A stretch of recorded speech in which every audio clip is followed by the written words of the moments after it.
ধূমপান স্বাস্থ্যের জন্য ক্ষতিকর, এইটা একটা মিথ্যা কথা। আমি তো 10 বছর 15 বছর ধরে ধূমপান করি, সিগারেট খাই, কিন্তু আমার তো কিছু হয় নাই।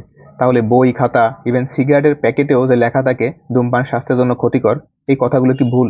ধূমপান করলে এই ধূমপানের ক্ষতি আপনি তাৎক্ষণিকভাবে কিছু বুঝতে পারবেন না। এর ক্ষতিটা আপনি বুঝতে পারবেন যখন 20 বছর 30 বছর ধরে একটানা ধূমপান করবেন, তখন আস্তে আস্তে আপনার ক্ষতিগুলো বা যেই লক্ষণগুলো থাকবে সেগুলো প্রকাশ পেতে থাকে।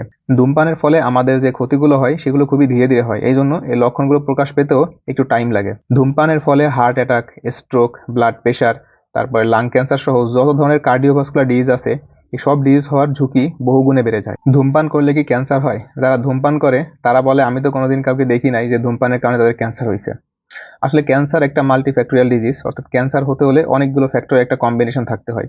স্মোকিং আমাদের বডির সব ধরনের ক্যান্সারের ক্ষেত্রে একটা রিস্ক ফ্যাক্টর হিসেবে কাজ করে, অর্থাৎ ধূমপান করলে আমাদের যে কোনো ধরনের ক্যান্সার হওয়ার সম্ভাবনা বহুগুণে বেড়ে যায়। একটা মানুষ ধূমপান করে এবং তার ভেতরে যদি অন্যান্য রিস্ক ফ্যাক্টরগুলো প্রেজেন্ট থাকে তাহলে কিন্তু তার ক্যান্সার হওয়ার সম্ভাবনা অনেক বেশি থাকে। কিন্তু শুধুমাত্র স্মোকিং এর কারণে ক্যান্সার হওয়ার ঝুঁকি কম থাকে, কিন্তু অন্যান্য ক্ষতিগুলো কিন্তু ঠিকই হয়।